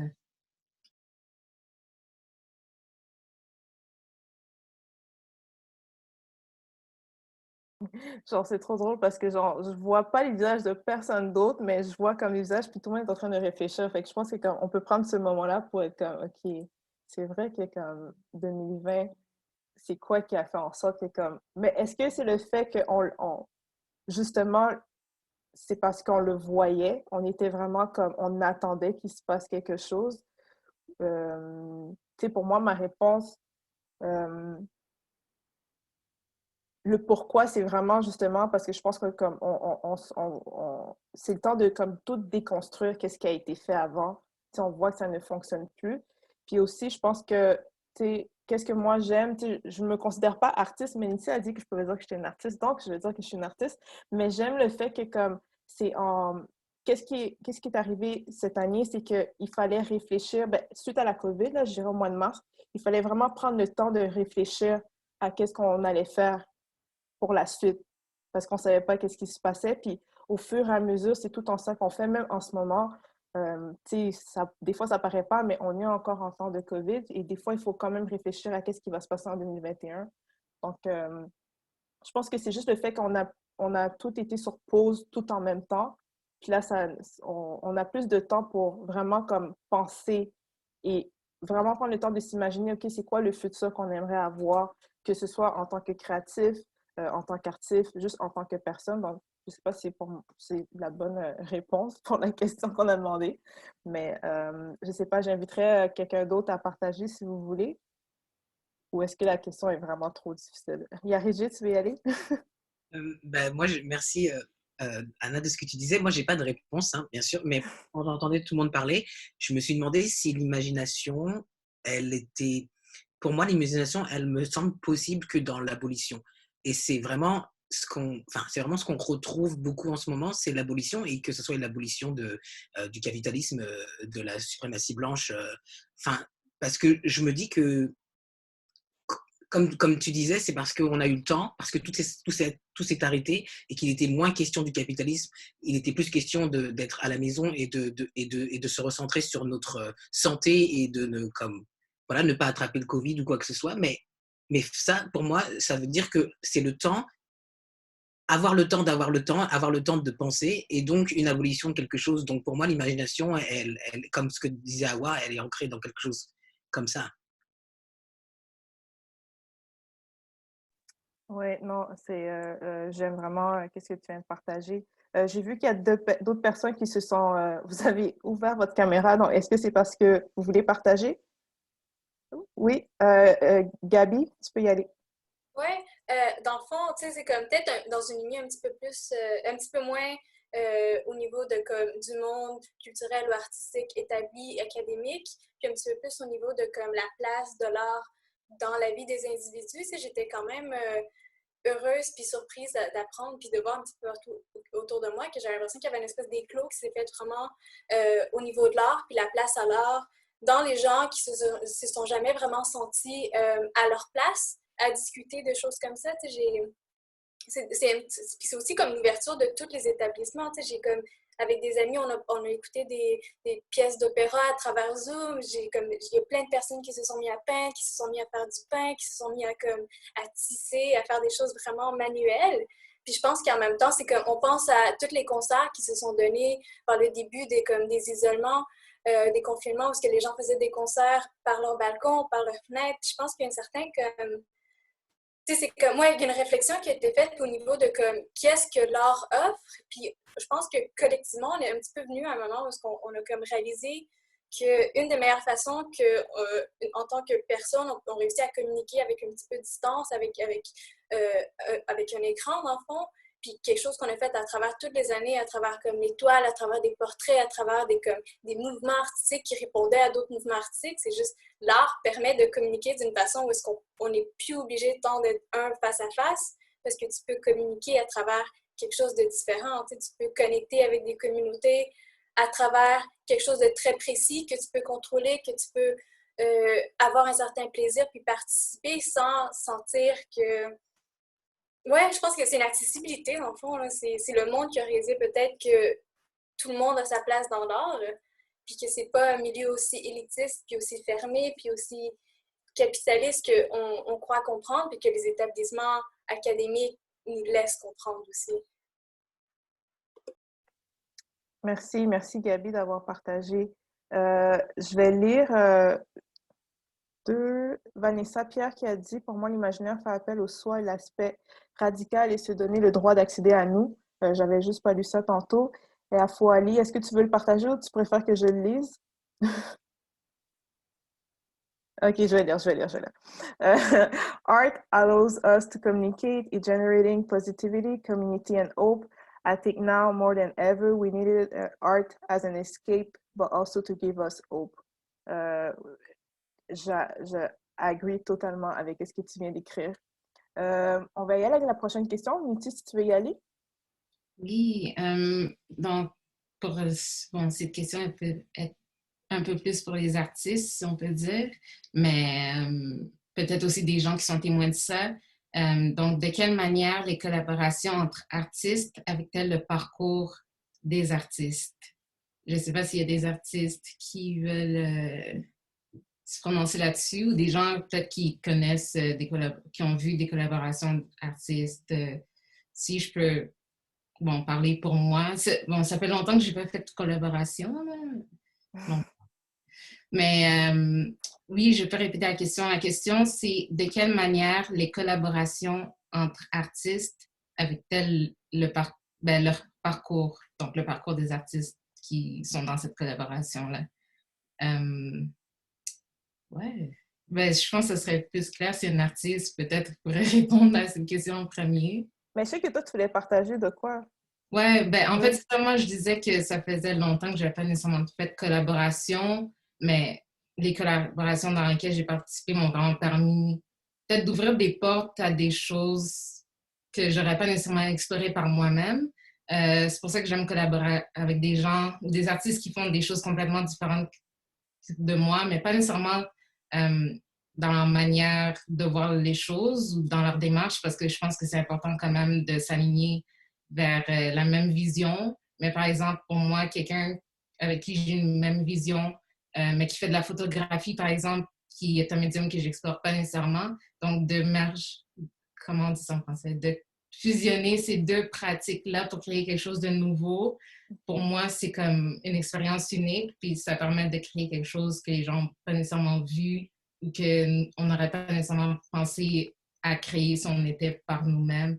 Donc, la collaboration entre artistes, pour moi, ça permet ça, mais en parlant, justement, je réalise que ça peut ne pas nécessairement être juste entre artistes parce qu'il y a plusieurs collaborations qui se font dans la vie qui permettent ce genre de résultats. Donc, si on pense à ça, chacun, de quelle manière les collaborations peuvent nous affecter, pas nécessairement en artiste, mais si vous voulez partager...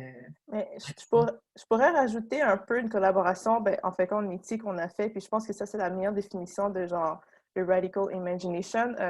On a eu la chance de faire une œuvre dans le cadre de l'exposition Picasso.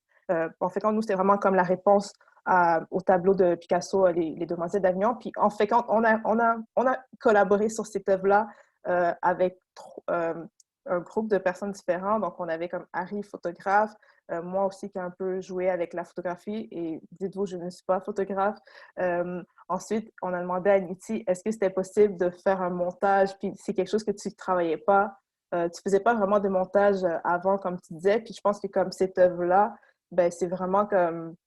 C'était vraiment le fruit de notre imagination parce qu'il fallait que juste qu'on revoie, OK, c'est quoi notre réponse à ce tableau-là que tout le monde connaît. Puis je pense que même juste pour moi, personnellement, ça m'a aidé dans mon parcours juste à me dire que comme peu importe les idées qu'on a, c'est en collaborant avec d'autres personnes, que tu es une artiste ou pas, que comme ton idée va se créer, en fait.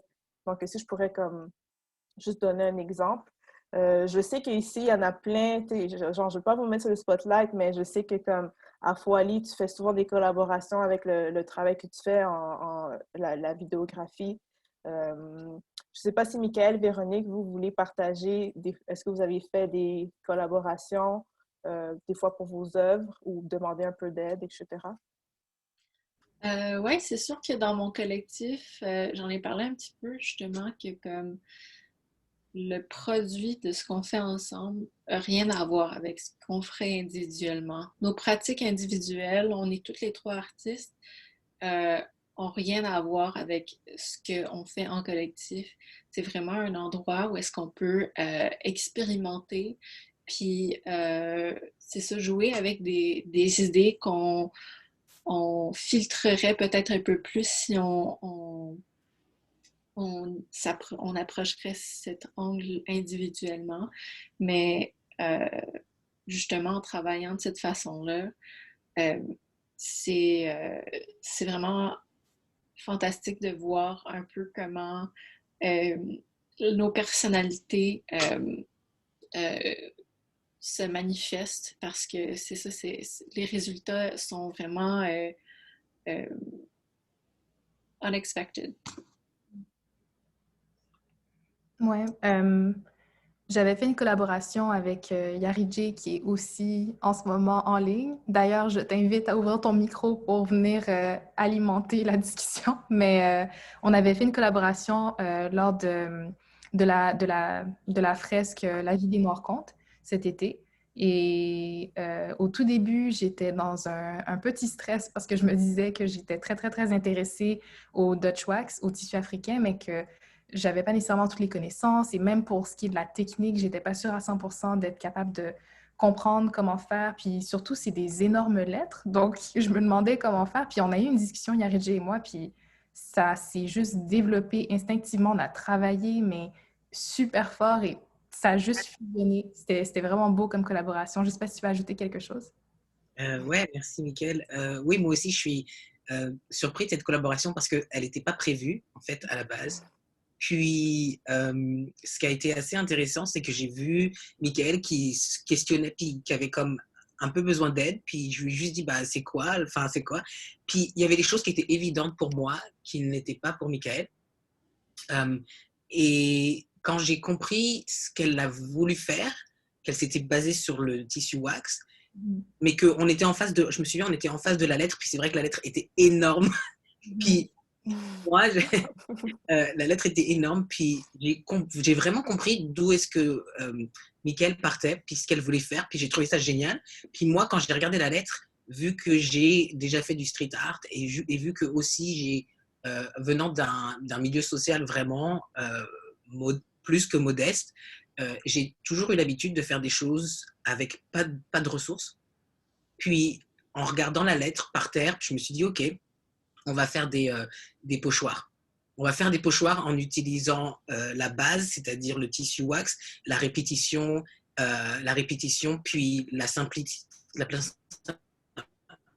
simplicité des formes et des couleurs. Puis moi, j'ai un background graphique, puis Mickaël vient de plus ce qui est comme tissu, et j'ai trouvé que ça a été comme vraiment merveilleux la façon dont ça s'est fait. Puis c'est vrai qu'on a travaillé fort, et en fait, c'était quand même magique. Cette collaboration était magique. Merci Mickaël. Merci à toi. Cool, merci beaucoup. Toi, j'aime ça. Toi, on en a des collaborations, puis on crée tout ensemble, puis on utilise, qu'on le veuille ou pas, notre imagination pour le faire. Est-ce que Véronique... Non, oui, on passe. OK, on va y aller avec la prochaine question et cette fois-ci, on va vous mettre en groupe. Donc, ma question pour vous, c'est... et là, c'est très général. Hein? Là, c'est pas juste centré sur les créatifs puis les artistes. Quand avez-vous pour la dernière fois utilisé votre imagination pour provoquer un changement dans votre vie personnelle? Je pense que Niti, tu vas la copier dans le groupe chat. Parfait. Donc, qu'est-ce qu'on veut faire? C'est que là, on veut y aller vraiment général. L'imagination, comme on a dit tantôt, ça peut s'appliquer sur tout. Donc, on va vous mettre en petits groupes d'environ 3 à 4 personnes. Harry, tu peux les mettre en groupe maintenant et on va vous laisser 5 minutes, puis après ça, on va revenir et on pourra prendre les partages. Est-ce que ça vous va? Thumbs up. Parfait. Et si vous voulez pas parler, vous n'êtes pas obligé de parler. Vous savez déjà. Si vous voulez parler en anglais, vous pouvez parler en anglais aussi. Inquiétez-vous pas. Donc, on va vous mettre en groupe dès maintenant.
Donc, ce ne sera pas bien long. Je pense que les gens sont en train de sortir des conversations en petits groupes. Mais j'espère que vous avez eu le temps de partager ensemble. Moridja, je ne veux pas te faire un spotlight sur toi, mais j'aimerais ça voir ton visage. Est-ce que tu as fini? Est-ce que tu veux faire un petit signe que tu es là? Tu es sur mute. Je suis là, je vous écoute. Ah, ok, tu nous écoutes, cool. Parce que tu as comme ta photo, puis ça me fait juste trop rire avec ton petit nœud papillon, c'est juste trop drôle. Non, mais je suis là.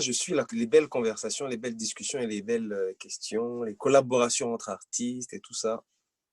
Ok, ok, t'es là, c'est parfait. Je sais qu'il ne reste pas beaucoup de temps, mais on a quand même le temps pour une prochaine question. Est-ce que tout le monde est de retour? Je pense que oui. Oh, Wilmid et oh, salut vous deux. Donc là, maintenant, tout le monde veut montrer son visage. Je suis très contente. Donc, tout le monde va parler maintenant. OK, good.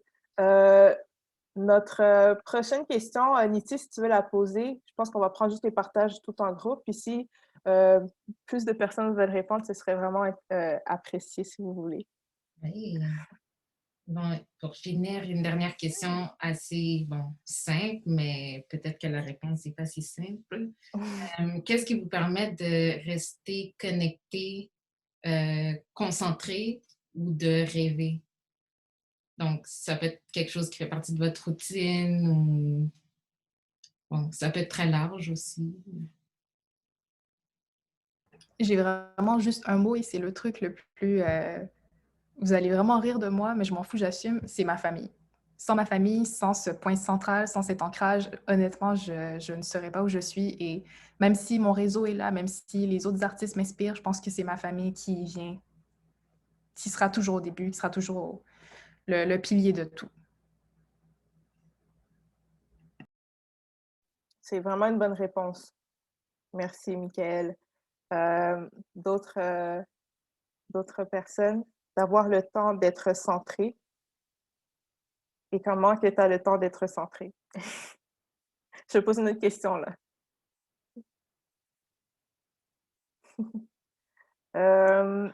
Parce Oui, que COVID nous donne le temps, on n'est pas pris dans le trafic, on a moins d'obligations où est-ce qu'on est obligé de. Et donc, on a plus le temps de réfléchir puis de comprendre c'est quoi qui est important pour chacun de nous. Ça m'aide beaucoup dans ce processus-là. Merci d'avoir partagé, Céline. Je ne vais pas vous mettre sur le spotlight, mais là, il y a vraiment plus de personnes qui ont leur vidéo ouverte. Donc, ça veut dire que vous voulez partager quelque chose. Et je suis sûre que vous avez une réponse à notre question. Donc, juste pour répéter la question, comment vous faites pour rester concentré et que vous continuez? En fait, notre question, qu'est-ce qu'on veut faire, c'est que comment que vous utilisez votre imagination, en fait, parce que c'est ça, vous réfléchissez souvent, puis c'est de voir que quand vous êtes concentré à faire quelque chose, bien, il y a une routine qui vous aide à faire ça. Comme moi, pour ma part, le fait qu'on a beaucoup de projets créatifs, des fois, j'ai vraiment des blocs, j'ai vraiment des creative blocks. Comme au début, j'étais comme, that's not a thing, comme ça, il n'y a pas des creative blocks, mais c'est vraiment un fait et je l'ai vécu il y a un mois. Puis j'étais vraiment, vraiment bloquée. Puis j'étais comme, OK, mais c'est quoi que je peux faire? C'est quoi que je peux faire de plus? Mais des fois, on n'y pense pas, mais des fois, juste en étant still, comme à ne rien faire, il y a plein d'idées qui me viennent en tête. Mais pour moi, j'oublie que c'est ça, la créativité, puis c'est ça, les idées, elles sont là. Juste que moi, j'essaie tout le temps de voir comment le mettre pour que ce soit comme tangible, mais pourtant, l'idée est simple. C'est tout le temps, on dirait que j'essaie juste de trouver comme, voici qu'est-ce que j'ai imaginé, mais OK, c'est comment qu'on le fait, mais c'est justement, des fois, on pense un peu trop loin, puis tout est clair, tout est là. Donc, pour moi, c'est vraiment comme de rester à ne rien faire.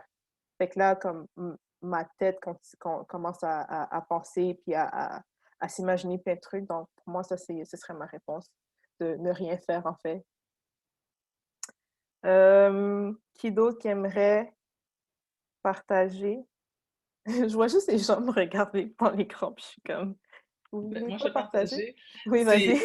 C'est juste, c'est bizarre, là, mais c'est un gros exercice pour moi qui est vraiment difficile, mais c'est d'enlever la pression. Comme ça, moi, ça m'aide à revenir à la source, puis à revenir à ce côté créatif, puis à aller chercher quelque chose d'autre. Donc, c'est juste d'arrêter de penser de je devrais faire quelque chose, je devrais être en train de produire, je devrais être en train de... C'est juste essayer de taire le bruit.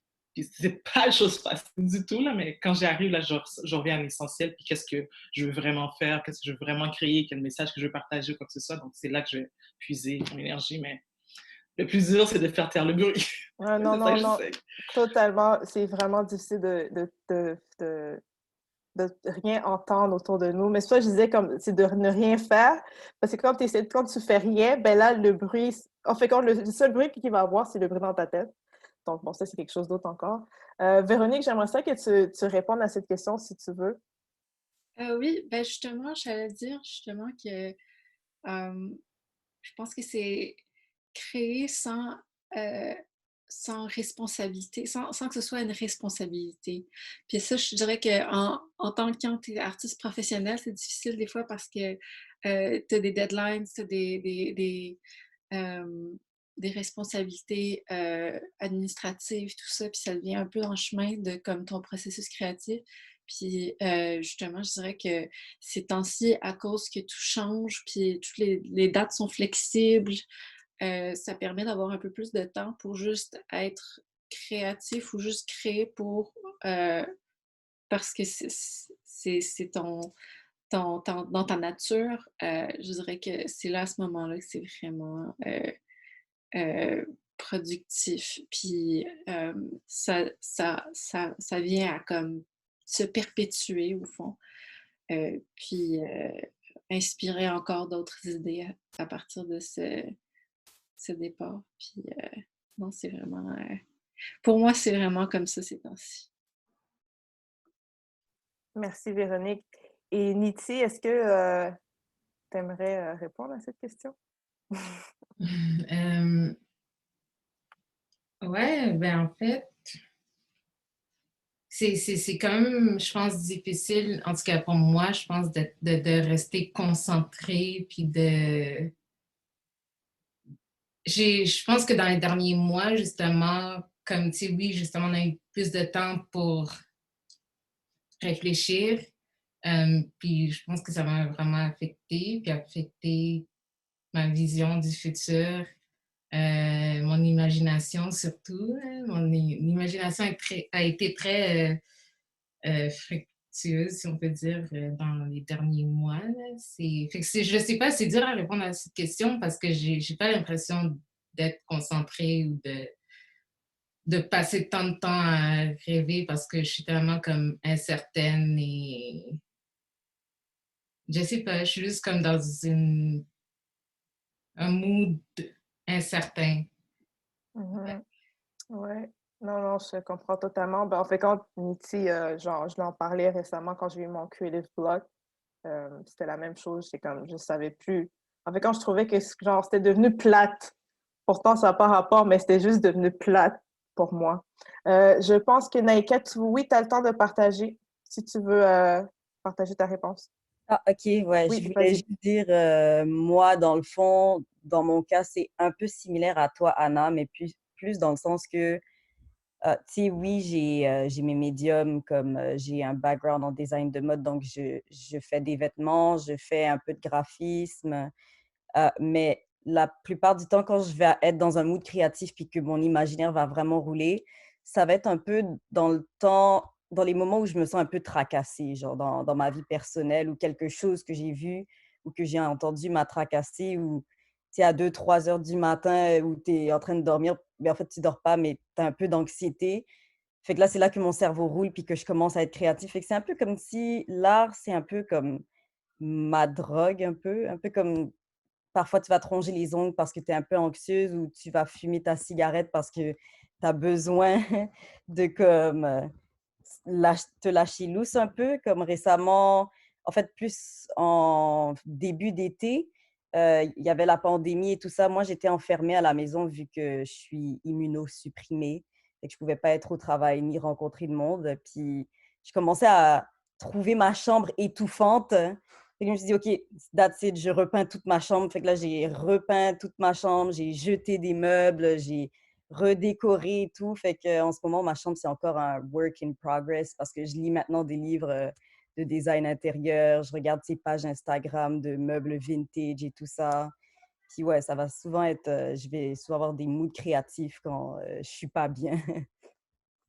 En fait, c'est comme des moods créatifs, mais c'est comme en action. Comme je suis un peu comme toi, comme des fois, genre, si, comme je disais tantôt, comme si tout est pour moi, genre, basic and boring, je vais commencer à changer juste tout ce qu'il y a dans mon appartement, puis changer de plan, comme je change tout. Fait que pour moi, c'est comme, OK, là, il y a quelque chose de nouveau, puis là, ça va comme euh, m'affecter de façon créative ou quelconque, mais c'est tout en drôle qu'on fait ça.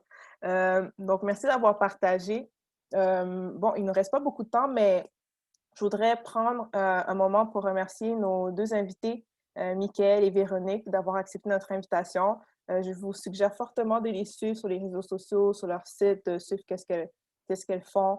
J'ai hâte de voir qu'est-ce que vous allez faire pour 2021, vos prochains projets. Et j'espère qu'éventuellement, on pourra revoir cette conversation-là au Musée des Beaux-Arts. Je tiens aussi à remercier Niti Marcel Muette, qui est la co-animatrice du Sisterhood depuis le début, en fait. On va bientôt fêter les 3 ans du Sisterhood au musée en 2021. Ça va faire 3 ans qu'on collabore avec le Musée des Beaux-Arts de Montréal. J'aimerais aussi remercier Moridja de nous laisser fusionner nos conversations à l'art. Moridja, je sais que tu te fais petit dans la conversation, mais merci à toi. Tu peux te montrer, tu peux dire Ah, tu ben peux je faire un suis petit là, hein. speech. Oui, je Je sais que tu suis es là, on me là. voit. Oui, oui, Ah, tu oui. me vois pas? J'ai déjà mis ma vidéo. Oh, Moridja, je te vois, je te vois. Donc, merci, Moridja. Non, mais merci à vous. En tout cas, ben, le musée est quand même très content de vous avoir parce que, comme je disais à Harry la dernière fois, ben, nous, on est content de vous avoir parce que du coup, vous mettez en valeur aussi les collections du musée avec les différentes discussions, au-delà juste d'emmener un public, mais c'est aussi de faire découvrir nos collections à différents publics. Et pour vous aussi, pour nous, c'est aussi de se dire, ben, le public embrasse au fait le musée parce que le musée, il appartient à toutes les personnes qui sont là ici aujourd'hui. Même si on va se dire que c'est une institution où tout le monde va avoir peur d'entrer, une institution avec toute son historique qui est complexe, mais le musée appartient à chacun de nous. En fait, moi, je dis souvent en blaguant que le musée appartient à mon père. Il me l'a légué quand j'étais plus jeune. Donc, ça, c'est comme ça que je dis en blaguant. Mais juste pour dire aussi que les Sisterhood au musée, ben, ça va continuer l'année prochaine. Donc, c'est pas le dernier. C'est le dernier de l'année. On va faire une pause comme à la télé. En fait, l'émission va aller en vacances. Anna va aller en Jamaïque. Harry va aller je sais pas où. Et puis, on va revenir en début d'année pour recommencer en fait les Sisterhood et faire profiter. L'idée tout justement, c'est de faire profiter l'art, les collections du musée et de montrer aussi toujours dans cette période de pandémie, tout justement où on se dit qu'on doit laisser les salles de gym ouvertes et puis on se dit bon, nous on est là pour partager tout simplement. Regardez que dans les collections du musée des Beaux-Arts, dans les œuvres d'art, on peut trouver de la paix intérieure, comme moi j'aime beaucoup dire, mais on peut aussi parler des sujets de société tout en étant honnête et calme, et tout en étant en paix, au fait. Des sujets qui peuvent être très durs à en parler d'une autre manière, mais dans l'art, en tout cas de mon expérience, de ce que j'ai vu dans tout ce qu'on a fait avec Anna et Harry, avec Never Was Average, ou dans d'autres discussions, que grâce aux collections, on peut traiter toutes sortes de sujets sans problème. Grâce aux artistes, on peut essayer de parler de beaucoup de sujets sans problème. Donc l'idée, c'est aussi, pour l'instant, on est virtuel, mais l'idée, c'est aussi que vous veniez au musée, au fait que vous puissiez envahir le musée. Parce que si vous ne l'envahissez pas, ben, il va toujours rester vide. Faut prendre sa place. Et moi, je suis vraiment très content de cette collaboration ici et des prochaines qui vont arriver et ainsi de suite et ainsi de suite. Faut pas oublier, comme tu te disais, Anna, ma fille, elle a 1 an. Donc, il faudrait que dans 10 ans, il y ait des conversations pour qu'elle puisse venir les voir au musée. Oh, t'inquiète, c'est noté. Donc, pour terminer, je veux juste remercier à vous tous, en fait, qui êtes là puis qui a participé à la conversation. Comme vous avez vu, c'est enregistré, donc il va y avoir des parties qui vont être accessibles en ligne. Bon, ça va pas être accessible d'ici demain, mais on va faire notre possible pour le faire le plus rapidement possible.